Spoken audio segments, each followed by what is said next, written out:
Bonsoir à chacun. Je salue tous les jeunes que vous représentez, qui n'ont pas pu vous accompagner, mais dont vous êtes comme les ambassadeurs et les délégués. Et je commence par vous poser quelques questions.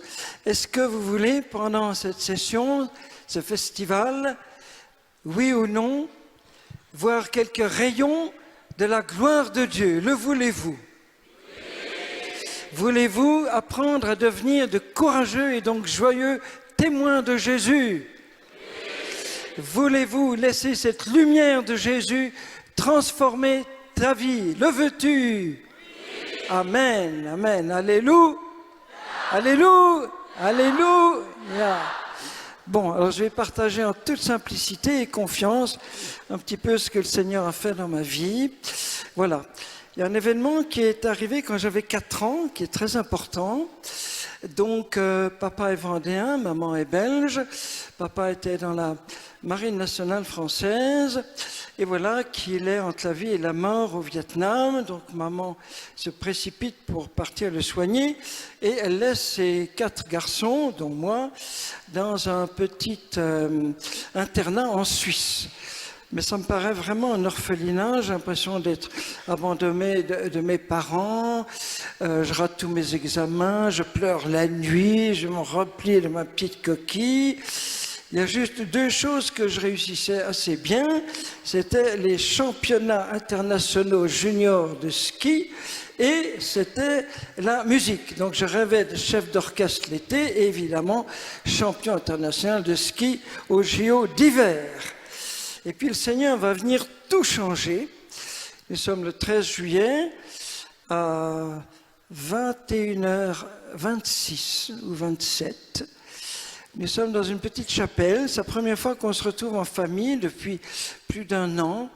Et donc on vient remercier le Seigneur de nous avoir réunis ensemble. Alors maman et papa qui dit, voilà, Seigneur, on vient de te chanter, tout ça. Mais maintenant, si tu as envie de nous dire quelque chose, à toi de jouer. Nous allons prendre 1 minute pour Dieu. 1 minute pour Dieu. Et le Seigneur a sauté sur l'occasion.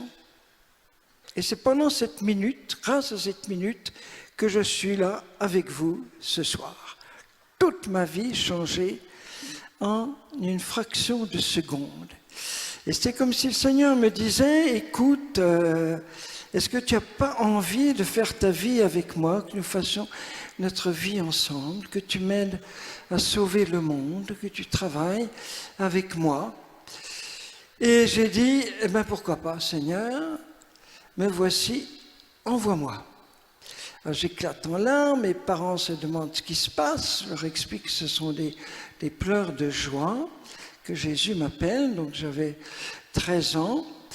Je dis ça parce que souvent les enfants à cet âge-là font de profondes expériences spirituelles, mais n'osent pas en parler parce qu'on va se moquer d'eux, on ne va pas les prendre au sérieux. Et moi j'ai eu l'immense grâce d'avoir des parents qui m'ont pris très au sérieux. Ils ont vraiment tout de suite compris que ça venait du Seigneur. Voilà. Et papa m'a conduit dehors, m'a montré les étoiles, m'a cité un verset de la Bible en disant « Les étoiles brillent de joie en répondant à l'appel du Seigneur. Et donc toi, tu es encore plus qu'une étoile, donc c'est normal que tu répondes à son appel. » Voilà. Et donc, comme je rêve encore un peu de ski et de musique, je me dis, je vais entrer dans un monastère en montagne, peut-être que les novices pourront faire du ski, puis un orgue, etc. Mais non, le Seigneur fait comprendre, il vaut mieux tout donner d'un coup, parce que ça, c'est le bonheur. Alors, je commence à faire toute une tournée de monastères, et je tombe amoureux d'un monastère au Grand-Duché de Luxembourg, Clairvaux. Et je comprends tout de suite que le Seigneur m'attend là. Mais, le Père Abbé trouve que je suis trop jeune. Et vu que je continue mes études à Oxford, etc., etc.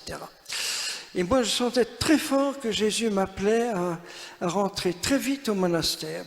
Et donc, mes parents vont m'emmener à Rome.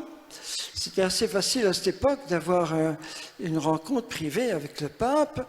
Et je vais demander au pape, fais-moi une lettre pour mon Père Abbé, pour lui donner l'ordre de m'accepter tout de suite à 15 ans.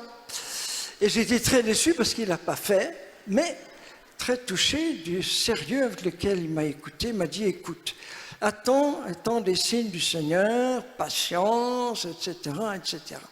En fait, je vais être accepté 2 ans après.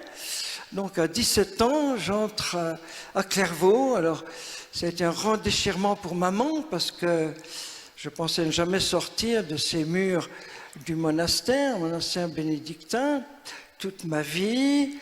Et maman qui m'amène au monastère me montre la croix en me disant « tu es né pour ça ». Voilà. Et elle est partie en pleurant faire une retraite. Et là, ça a été la découverte passionnée de la beauté de la vie monastique, sans soupçonner toutes les surprises que le Seigneur allait me réserver après. Voilà.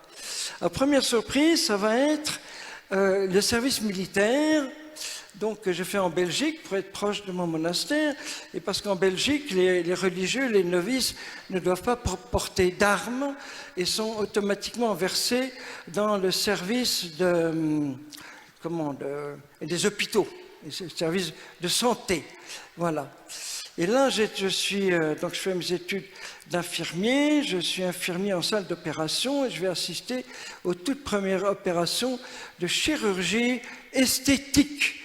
Et ça va me préparer justement à être prêtre de Jésus, car le prêtre est un chirurgien esthéticien, parce que dans le sacrement de la réconciliation, le Seigneur nous rend notre beauté d'enfant de Dieu.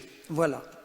Et puis je vais être chargé, parce que je vais tomber malade, dans la salle même dont j'étais infirmier, je suis tombé malade, et quand je vais un peu mieux, on me charge d'aider des jeunes à partir au ciel. Voilà, il y avait je ne sais plus quelle épidémie, donc ça mourait à 21, 23, 24 ans.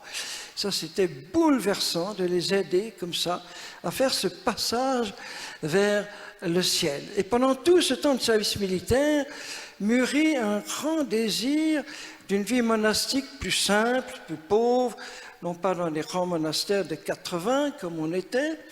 Et justement, voilà un évêque d'Afrique, du petit pays qui s'appelle le Rwanda, et qui vient demander une fondation dans son pays. C'est un petit monastère tout simple et pauvre.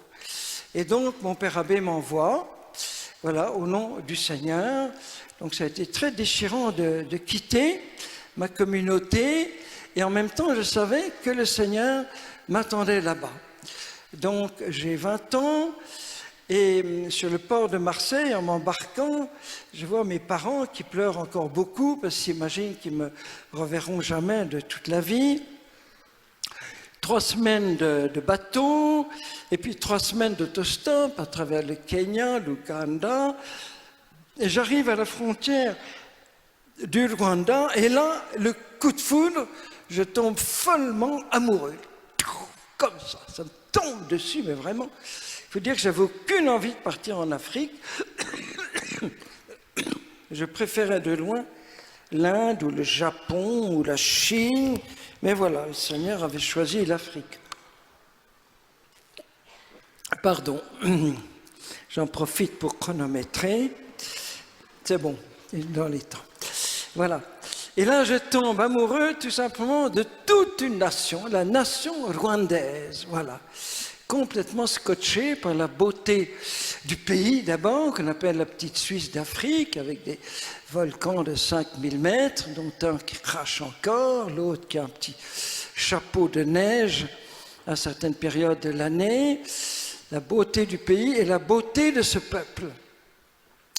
Et l'évêque qui nous avait invités nous place à 2000 mètres d'altitude sur une ligne de crête de partage des eaux. D'un côté, toutes les rivières qui partent vers l'Atlantique, de l'autre vers la Méditerranée. D'un côté, le Congo, de l'autre, le Nil. Je dis ça parce qu'ici, à Paray-le-Monial, nous sommes sur cette ligne de partage des eaux, comme vous savez, Atlantique et Méditerranée. Voilà. Et donc, c'était tout un symbole. Il a construit un petit sanctuaire à la Vierge. Et nous devions accueillir pour les fêtes de la Vierge tous les pèlerins qui montaient là-haut. Voilà. Mais, très vite, comme on était très loin des paroisses les plus proches, il fallait 3 heures à pied pour aller paroisse le plus proche, on ne voyait plus très bien notre spécificité de vie monastique, de vie tout entière donnée juste pour les beaux yeux de Dieu, pour la joie de Dieu, gratuitement, totalement. Et donc, nous sommes partis dans une petite île du lac Kivu, un lac 5 fois comme le lac Léman, petite île où personne n'avait jamais habité. Il n'y avait que les vaches qui traversent à 3-4 heures du matin le lac et qui vont paître d'île en île. Et donc nous avons construit une petite fraternité, voilà, une dizaine de petites cases, une belle chapelle ronde, et nous allons avoir ce bonheur d'avoir cette vie monastique très belle, très simple, avec une douzaine de frères africains. Nous gagnons notre vie en pêchant le poisson la nuit, avec des pygmées qui viennent de la frontière du Congo, qui viennent la nuit en pirogue. Et s'il y a des poissons, on va les vendre le matin dans le petit village sur la côte. Voilà, nous sommes à 1 heure, 1 heure et demie, quelquefois 3 heures s'il y a trop de vent, de la côte. Et je vais avoir le bonheur de vivre pendant 12 ans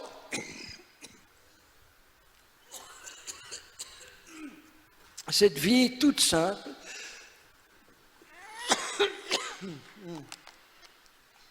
Ça me prend des précieuses minutes, c'est tout.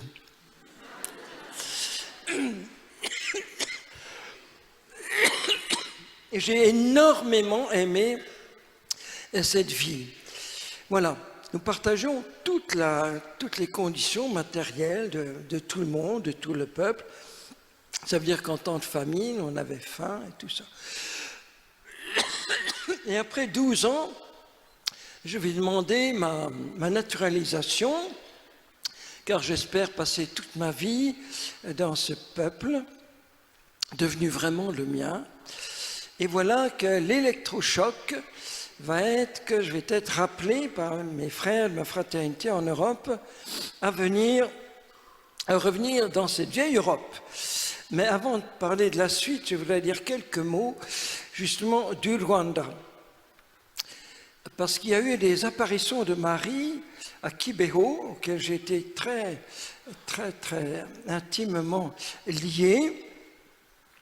Et c'est très beau d'en parler aujourd'hui en cette fête de Marie, parce qu'elle apparaît dans un internat de jeunes étudiantes de 14-15 ans, et elle partage toute la vie de ses étudiants. La première apparition, c'est pendant que Alphonsine est en train de servir à table. Alors, sous la stupeur de voir la Mère de Dieu dans le réfectoire, elle en perd le plat de lentilles, mais la Mère de Dieu est venue. Et ensuite, ce sera chaque soir, au moment de la prière du soir, dans le dortoir, il y en a 3 qui la voient. L'évêque est bouleversé, il dit « mais je ne peux pas envoyer des garçons assister aux apparitions la nuit dans un dortoir de jeunes filles, même un évêque ne peut pas faire ça. » Et donc le lendemain, Marie dit « bon, ben, c'est ton idée, ton évêque a une bonne idée, donc je paraîtrai sur le terrain de foot du collège chaque samedi à 3 heures de l'après-midi. Comme ça, tout le monde peut venir. » Voilà, une belle collaboration entre évêques et reine du ciel. Et ce qui est très beau, c'est qu'elle va envoyer en mission chacun de ces jeunes, reçoit des ordres de mission très précis que chacun va d'abord confier à l'évêque, demander la bénédiction de l'évêque. Voilà, Marie m'envoie animer des sessions de jeunes dans les paroisses, m'envoie prêcher aux prêtres, m'envoie, etc. Et l'évêque confirme et l'envoie. C'est très, très, très beau. Voilà. Et en plus, Marie se montre au courant de ce que chacune est en train de vivre. Elle va dire à Natalia, écoute, occupe-toi spécialement de Nadia. Elle est tombée enceinte, elle ne sait pas encore, tu vas tout faire pour l'aider à garder cet enfant, etc. On voit que Marie sait tout, c'est tout, c'est tout. C'est très beau. Et c'est des apparitions qui ont été reconnues une vingtaine d'années après par Jean-Paul II. Donc ça a beaucoup marqué ma vie là-bas. Et puis avant de quitter le Rwanda, vous dire quelques mots, parce que vous avez sûrement entendu parler de ce terrible génocide qui a eu lieu là-bas, donc 800 000 personnes tuées en 3 mois. Ça a été une des pires horreurs du siècle dernier. Mais au milieu de ces horreurs, des splendeurs. Et plus tard, quand j'irai au Liban en pleine guerre, je vais retrouver ce même phénomène, qu'au fond de l'enfer, on voit le ciel ouvert. On voit des miracles d'amour, de don de soi, de générosité incroyables, mais vraiment on touche du doigt la force de l'Esprit Saint au fond des pires horreurs. Je vais vous donner juste un exemple, peut-être juste 2 exemples. Il y a une jeune fille qui avait caché 49 autres jeunes filles, donc de l'autre ethnie que la sienne. L'ethnie qui était massacrée par l'armée.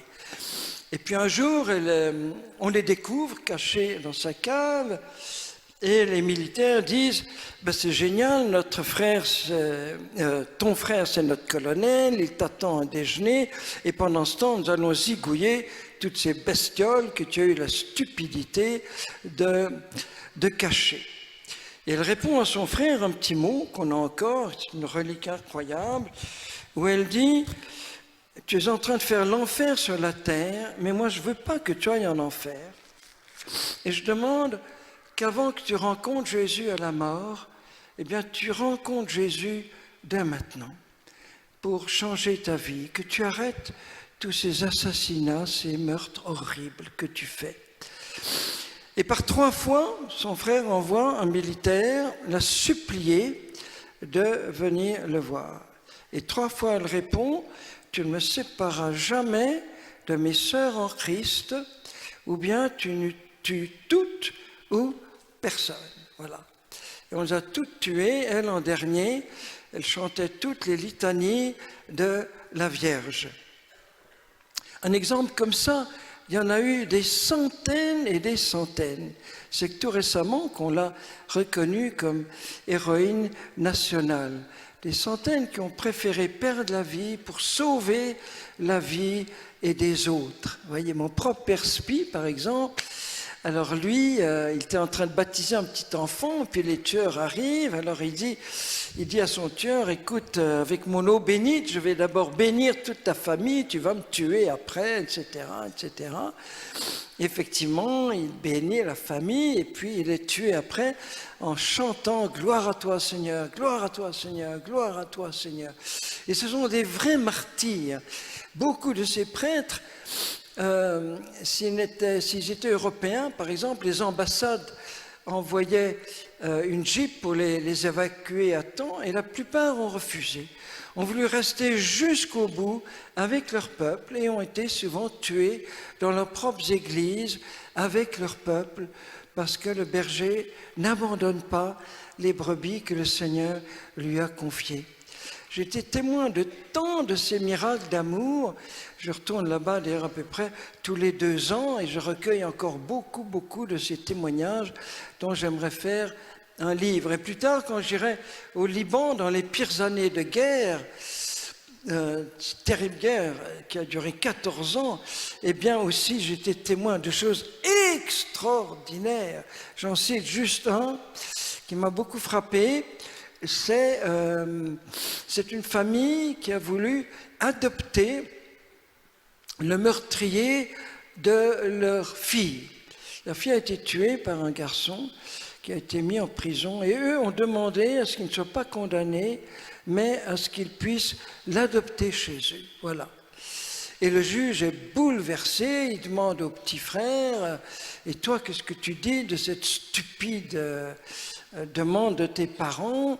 Et le petit frère répond « Je suis sûr que ma sœur est au ciel et que la première chose qu'elle a demandé à Jésus, c'est la conversion de son assassin.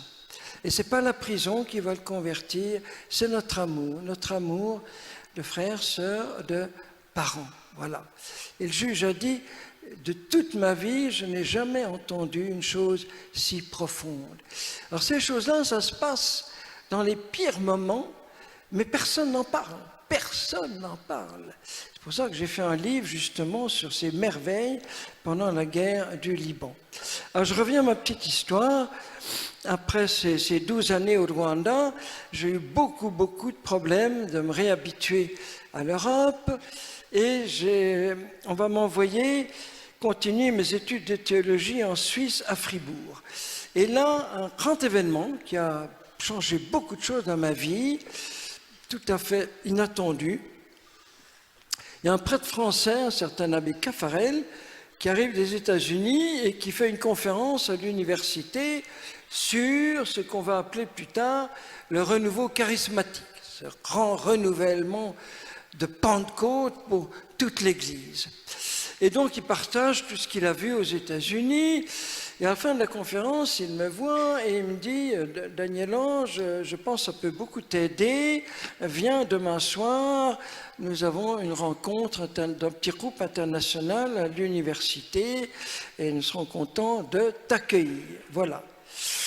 Et moi, je me méfiais comme de la peste de ces nouveautés bizarroïdes et tout ça, et tout ça, et tout ça. Et finalement, je suis allé. Et là, vraiment, il y a un avant et un après. C'était la fête du baptême du Christ, un certain 6 janvier, et il me propose de prier sur moi pour que je sois renouvelé dans ma joie d'être enfant de Dieu, dans la joie de mon baptême. Pendant toute une heure, il prie sur moi avec beaucoup de ferveur, d'intensité. Et dès le lendemain, deux choses tout à fait nouvelles.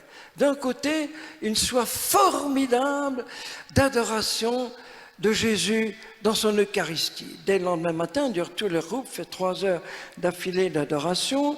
Et puis, ça c'était pas tellement nouveau, mais tout de même pas mal. Et puis, il se fait que je ne pouvais plus voir un jeune ou un groupe de jeunes dans un bar, à l'entrée d'un métro à Paris, dans un arrêt de bus, enfin n'importe où, sans être propulsé pour lui parler directement de Jésus. Et moi qui étais encore tellement timide, recroquevillé dans ma petite coquille, j'étais moi-même sidéré. Et tous les gens qui me connaissaient me disaient « Mais tu ne te reconnais pas, mais c'est pas possible, mais attends, mais toi qui fais des trucs comme ça, etc. » Et le comble, c'est que ça marchait. J'arrivais dans un bar, je montais sur une chaise et je posais la question pour vous, qu'est-ce que c'est la prière?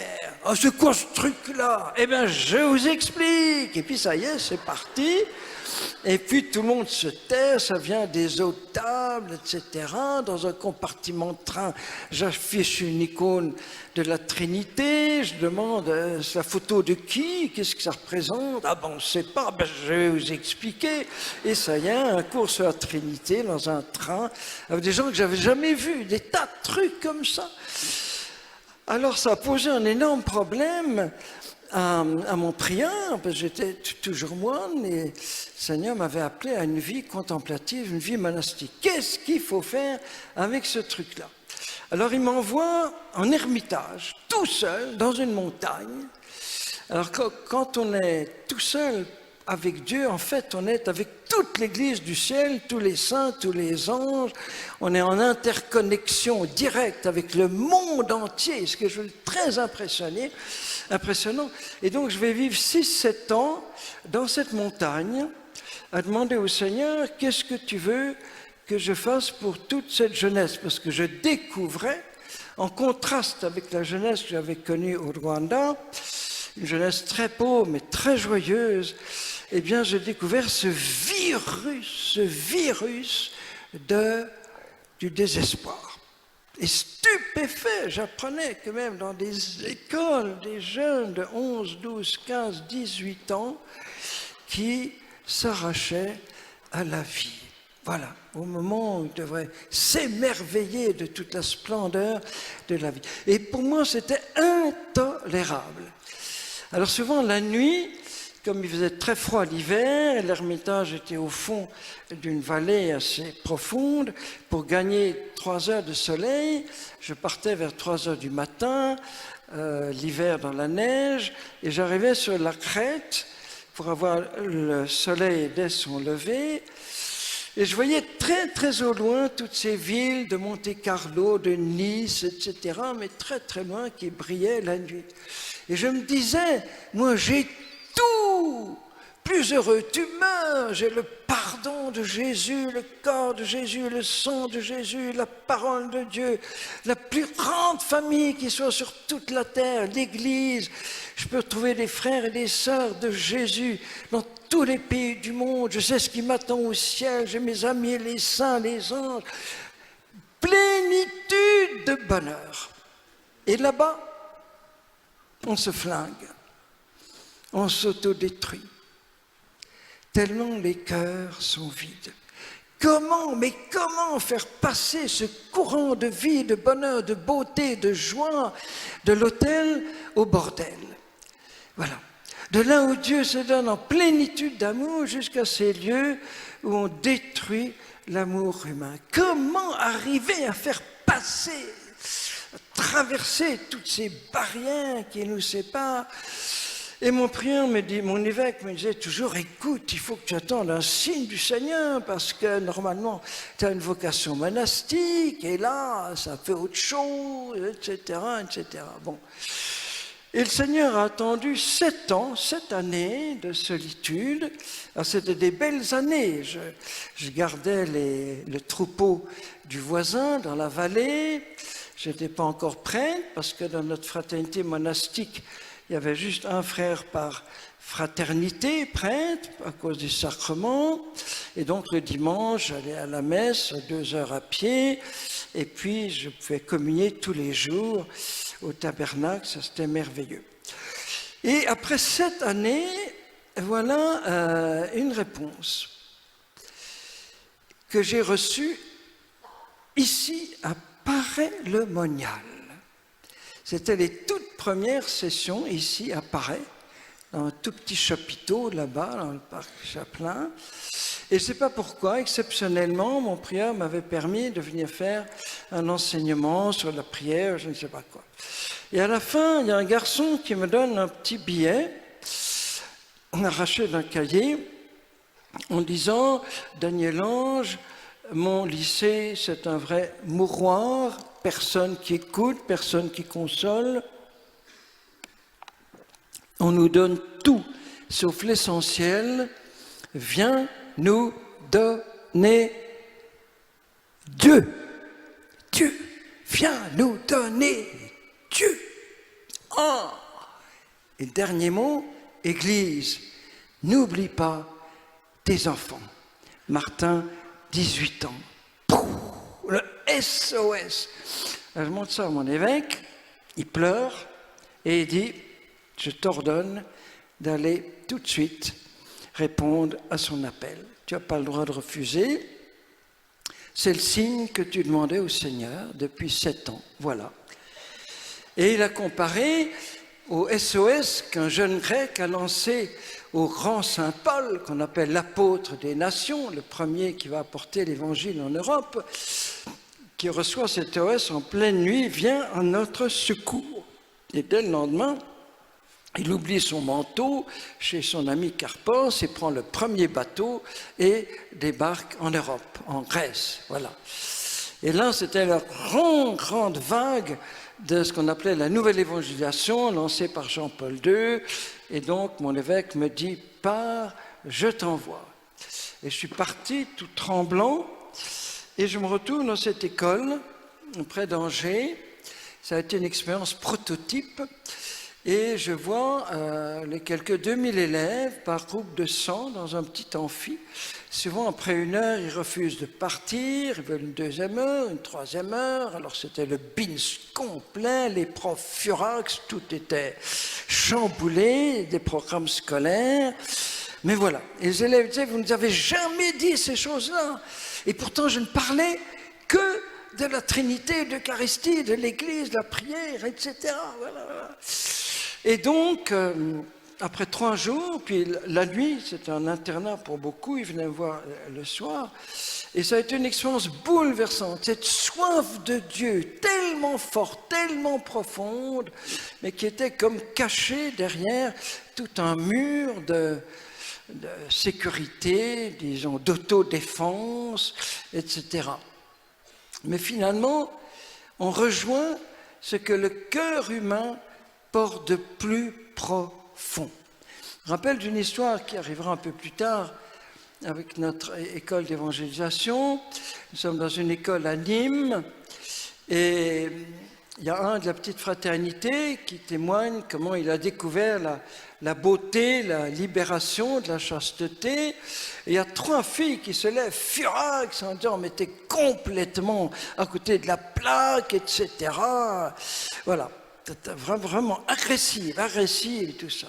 Mais au self, après la classe, ces 3 sont venus voir 3 de nos frères et sœurs de l'école en larmes, en disant « tout à l'heure, on a été obligé de frimer devant les garçons, mais ce que tu as dit, ça m'a bouleversé, je veux rester en contact avec toi, je veux que tu m'aides aussi à découvrir cette splendeur de la chasteté. » Et après les 2 semaines de mission dans cette école, eh bien, on a lancé l'appel en disant, voilà, nous partons, nous venons de passer 15 jours avec vous, surtout avec les internes, mais qui veut commencer dans votre école un groupe de prière et d'évangélisation?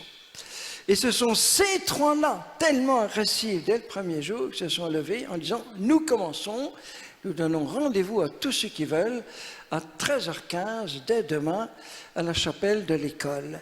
Et quand nous sommes retournés dans cette école, peut-être 10 ans après, eh bien, ce groupe de prière et d'évangélisation à l'intérieur du lycée existait encore. Ce n'étaient pas les mêmes jeunes, évidemment.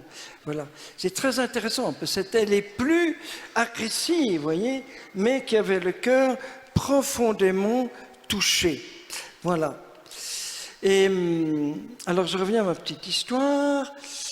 Et donc, j'avais un gros problème parce que je ne pouvais pas être tout le temps sur les routes, aller dans toutes les écoles où j'étais invité. Je devais absolument avoir mes longs temps de désert, seul avec Dieu, pour que la parole vraiment jaillisse du silence. Voilà. Mais comme il y avait beaucoup de demandes, de beaucoup d'écoles, et en même temps des jeunes qui m'écrivaient « on voudrait évangéliser avec toi ». Mais le problème, c'est qu'eux-mêmes étaient à l'école. Donc je suis allé voir un certain cardinal Lustiger, qui était archevêque de Paris, avec qui j'avais déjà pas mal de liens, et j'ai montré et les 2 piles de lettres. Voilà, des jeunes qui se proposaient pour évangéliser, et les appels, voilà, donc il y avait l'offre et l'appel. Mais comment faire que ça se rejoigne? Et donc l'idée est venue tout simplement de créer une école de prière et d'évangélisation qui va naître il y a 33 ans, Jeunesse Lumière, le même jour, 30 septembre, la même année, 84, que l'ISM, Emmanuel School of Mission. Voilà, dont nous avons 18 parmi nous de l'école de Paray-le-Monial. Voilà, je les salue, je les embrasse, je les félicite. Voilà. Merci de m'avoir si bien reçu au mois de juin là, pour le Triduum du cœur de Jésus. Mais d'abord, avant de commencer, il y a eu tout de même, ça a été préparé par 2 choses. D'abord, l'ordination sacerdotale. Parce que mon évêque m'a dit, écoute, maintenant que tu commences à évangéliser dans les écoles, dans les prisons, il faut que tu puisses donner Jésus. Et pas seulement l'annoncer, mais vraiment le donner. Et dans les prisons, où quelquefois des jeunes se confiaient à moi pendant 2-3 ans, je savais très bien qu'il y avait beaucoup de chances pour qu'ils ne recommencent pas avec un prêtre au cas où ils pourraient en trouver, ce qui n'était pas le cas partout. Et donc, mon évêque m'a dit, le temps est venu pour que tu deviennes prêtre de Jésus, pour donner le pardon de Jésus et le corps de Jésus. Et donc, j'ai été ordonné au congrès eucharistique de Lourdes. Ça devait être Jean-Paul II, mais il avait quelques balles dans le corps. Il était dans sa clinique à Rome et il a délégué un merveilleux cardinal africain. Ça m'a beaucoup touché, donc j'ai fait ma profession monastique dans les mains d'un évêque africain et de nouveau l'ordination par un cardinal africain du Bénin. Et tout de suite après, c'était avant le commencement de notre école Jeunesse Lumière, je suis envoyé au Canada et en Pologne, l'un après l'autre, voilà.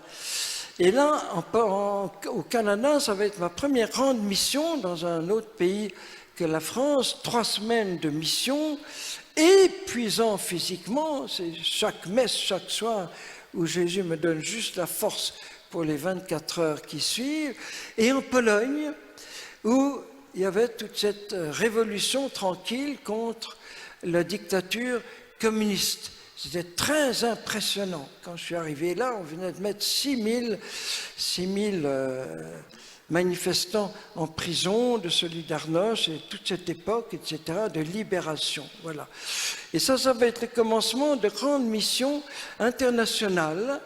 Donc c'est comme ça que je serai en pleine guerre au Liban 3 fois de suite pour l'Avent et Noël, et finalement une quarantaine de pays comme ça, où je vais être émerveillé, mais complètement scotché par la puissance de l'Esprit Saint travaillant dans son peuple, spécialement chez les enfants et les jeunes. C'est une chose qui m'émerveille, qui ne cesse de m'émerveiller. Je ne peux pas donner des détails, on y passerait toute la nuit. Voilà. Et donc l'école qui va commencer le 30 septembre 84, juste 33 ans, ça a été un saut dans la confiance, un saut dans le vide. J'annonce le 25 mars pour l'Annonciation à Brive, j'ouvre une école d'évangélisation fin septembre, je ne savais pas encore où, je n'avais pas de maison, personne pour m'aider, pas un sou, rien du tout. Un mois après, pour la fête des Catherines de Sienne, le 29 avril, tout est donné d'un coup. Voilà. Les foyers de charité qui offrent une maison et tout, vraiment une splendide école de confiance. Voilà. Et donc depuis 33 ans, à part mes missions chaque mois dans un autre pays, mais sans dépasser 8-10 jours, pour tout de même avoir 3 semaines à l'école, eh bien je suis vraiment un petit élève. Et si je redouble chaque année, c'est parce que je rate mes examens en fin d'année. Voilà. Et je suis vraiment à l'école du Seigneur qui m'apprend à travers ces jeunes, avec toutes leurs particularités.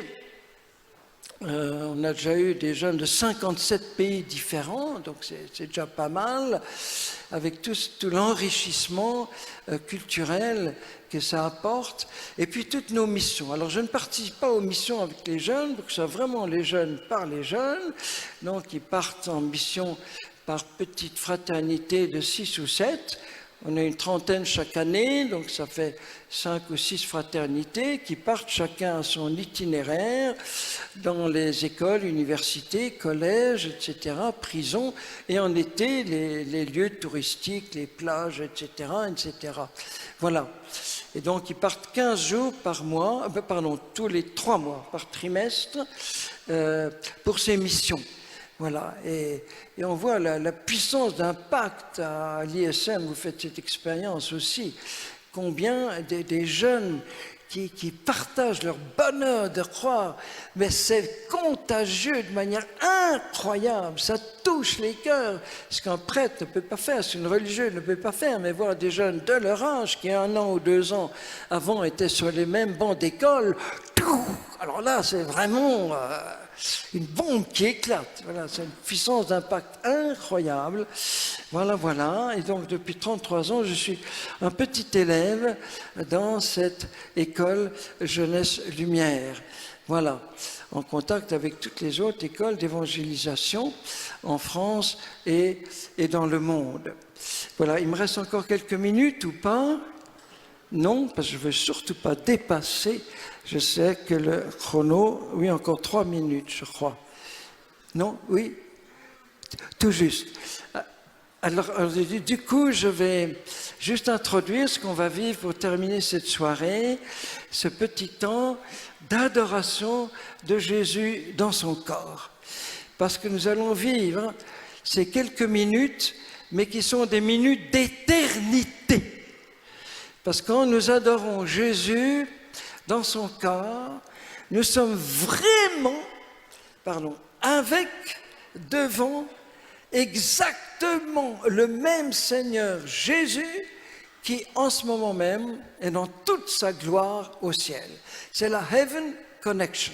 Je commence ma vie céleste.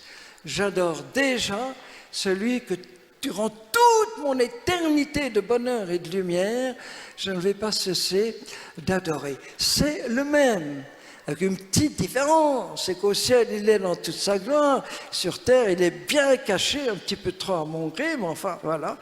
On joue à cache-cache avec lui, dans un petit peu de pain, apparemment. Mais c'est lui, et donc partout il est, tous les anges sont là, tous les saints, tous ceux qui nous ont précédés dans le royaume du ciel, tous les membres de notre famille qui sont déjà au ciel, eh bien ils sont tous là, présents. Et je suis interconnecté eucharistiquement avec les millions de tabernacles dans le monde où Jésus est là, présent, la plupart du temps complètement incognito, anonyme, ignoré, mais il est là. Voilà. Et donc l'adoration me connecte directement avec le ciel et en même temps avec l'Église à travers toute la terre. Et en même temps, c'est cette Eucharistie qui fait l'unité de toute ma vie. Entre ma première communion et ma dernière communion sur terre, ce sera toujours et partout, quel que soit le lieu, l'endroit, etc., exactement le même corps du même Seigneur Jésus. Le même qui est adoré non-stop depuis 2000 ans par Marguerite Marie, François, Dominique, etc. Le même qui est adoré dans tous les pays du monde et le même que je vais adorer au ciel. Donc c'est vraiment un moment d'éternité que nous allons vivre maintenant. Amen, amen, amen. Est-ce que c'est bon, c'est bon. C'est bon, la foi de Jésus. Amen.